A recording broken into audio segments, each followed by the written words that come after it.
Fresh air, longer days, a chance to reset. This season, let therapy be part of your spring cleaning. Clearing mental clutter, shaking off stuckness, and building something better. Grow Therapy helps you get there. Whether it's your first time in therapy or your 15th, Grow makes it easier to find a therapist who fits you, not the other way around. They connect you with thousands of independent licensed therapists across the U.S., offering both virtual and in-person sessions, nights and weekends. You can search by what matters, like insurance, specialty, identity, or availability, and get started in as little as 2 days. And if something comes up, you can cancel up to 24 hours in advance at no cost. There are no subscriptions, no long-term commitments. You just pay per session. Grow helps you find therapy on your time. Whatever challenges you're facing, Grow Therapy is here to help. Grow accepts over 100 insurance plans, including Medicaid in some states. Sessions average about $21 with insurance, and some pay as little as $0 depending on their plan. Visit growtherapy.com/booknow to get started. That's growtherapy.com/booknow. growtherapy.com/booknow.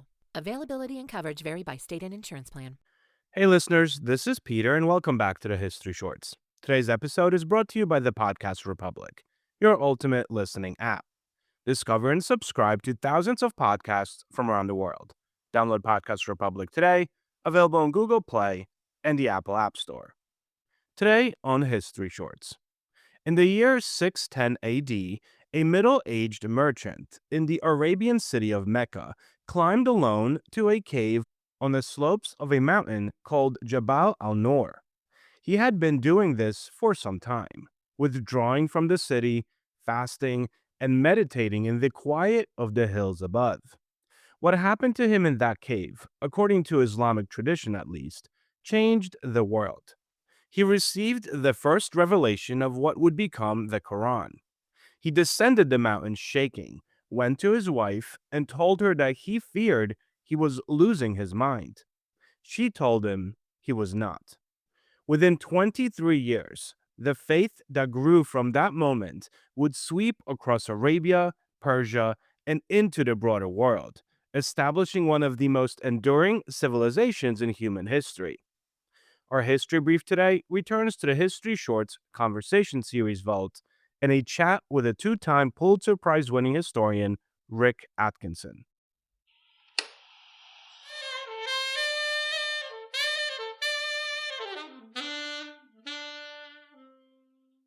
A quick word from our sponsors.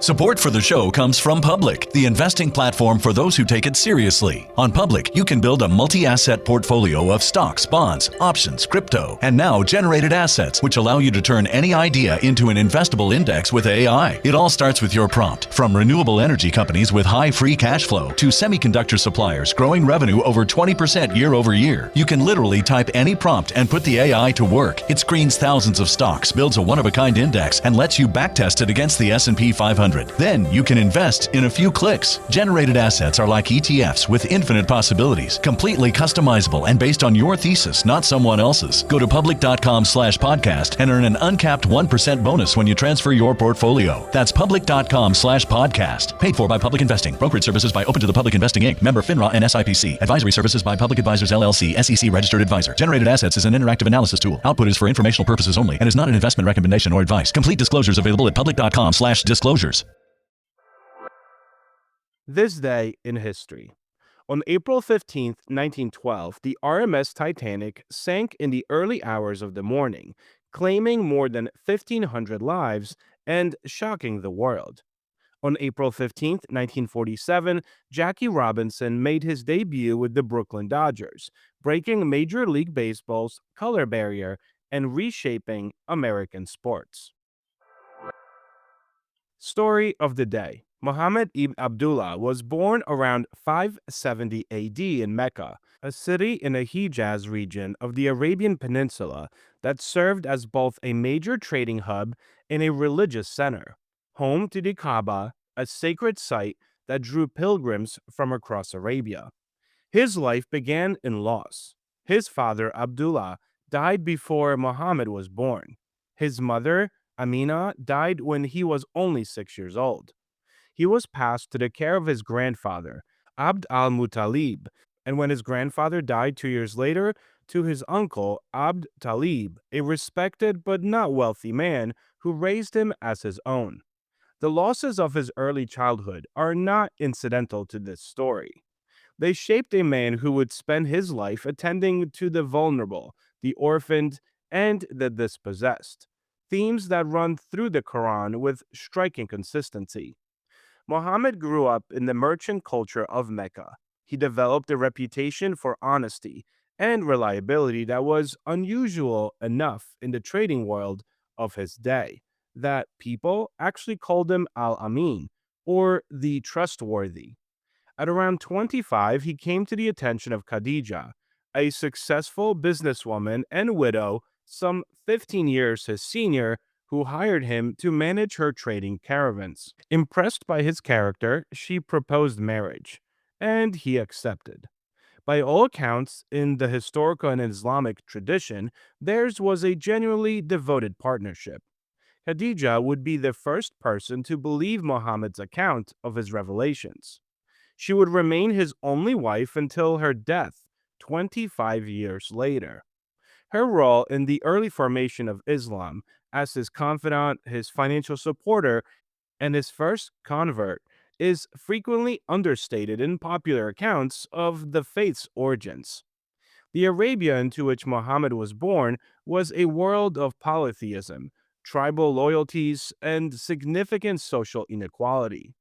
Mecca's religious culture centered on the Kaaba and the hundreds of idols housed within and around it. Slaves were held with no legal protection. Female infanticide was practiced. Tribal vendettas consumed generations. It was not a world without its own codes of honor and generosity, however. Arabian tribal culture had both. But it was a world that Muhammad, by his own account, found spiritually unsatisfying long before the first revelation ever came. His regular retreats to the cave on Jabal al-Nour were part of years-long search for something his society was not providing. The first revelation, received in 610 AD, commanded him in a single word, Iqra, or in some translations, recite. Muhammad's initial response, according to Islamic tradition, was fear and disorientation. He was not, by his own account, a man who sought to become a prophet. Khadija's reassurance and the subsequent guidance of her cousin, Varib van Akwal, a Christian scholar, helped him accept what he believed had just happened. The revelations continued over the following 23 years. They were memorized by his companions, written on whatever materials were available, and eventually compiled into the Quran after his death. The content of those revelations was, in the context of 7th century Arabia, quite radical. One God and not many. Care for the poor and the orphaned as a religious obligation. The moral accountability of every individual, regardless of tribal status. The early years of Muhammad's preaching in Mecca were years of persecution. The Meccan establishment, whose wealth and power were tied directly to the pilgrimage trade centered on Kaaba's many idols, saw his message as an existential threat. His followers, particularly those without tribal protection, were beaten, tortured, and killed. In 615 AD, Muhammad sent a group of his most vulnerable followers to seek refuge in the Christian Ethiopia, a detail that complicates the simplistic narratives sometimes told about early Islam's relationship with other faiths. The situation in Mecca became untenable. In 622 AD, Muhammad and his followers made the Hijra, the migration to the city that would later become known as Medina. The Islamic calendar begins with this very moment. It was not merely a change of address. It was the point at which a religious movement became a political and social community. In Medina, Muhammad's role expanded. He was no longer simply a prophet delivering revelations. He became a statesman, mediating between the city's tribes, negotiating treaties, building the first distinctly Islamic community from the ground up. The Constitution of Medina, a document establishing the rights and responsibilities of the community's various groups, including its Jewish tribes, is regarded by some scholars as one of the earliest constitutional documents in history. The years that followed were years of conflict, however. A series of battles between the Muslim community and the Mecca establishment tested and shaped the new faith under conditions of real military pressure. In 630 AD, Muhammad led a force of 10,000 into Mecca. The city surrendered with minimal bloodshed. The idols in the Kaaba were destroyed. The city that had once driven him out became the spiritual center of the faith that he had now built. Muhammad died in 632 AD in Medina, in the arms of his wife Aisha. He was approximately 62 years old. He had spent the last 23 years of his life in continuous religious, political, and military activity that had unified the Arabian Peninsula under a single faith for the first time in its history. Within a century of his death, the civilization his message had set in motion stretched from Spain to Central Asia. Today, Islam has approximately 1.8 billion followers, making it the second largest religion in the world, and by some demographic projections, the largest within this century. Muhammad left behind no images of himself, I should mention. No portraits, no statues, no physical likeness of any kind. This was a deliberate absence rooted in the theological concern that images might become objects of worship. What he did leave behind were words, recorded by those who heard them, compiled and preserved across 14 centuries. And of course, a life, historically documented in more detail than almost any comparable figure of antiquity. One that moved from orphan to merchant to prophet to statesman in a space of just 62 years.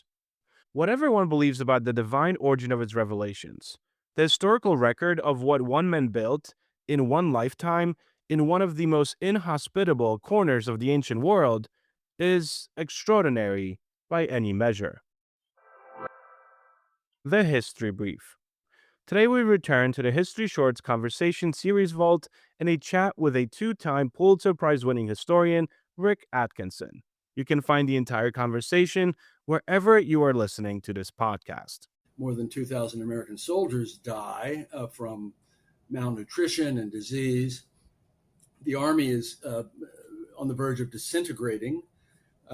Desertion is so profound a problem that Washington says only, half jokingly, I'm going to have to send out half the army to bring back the other half. As late as Charleston, which is May of 1780, when an American army, 5,000 men, is trapped, besieged, and annihilated in Charleston.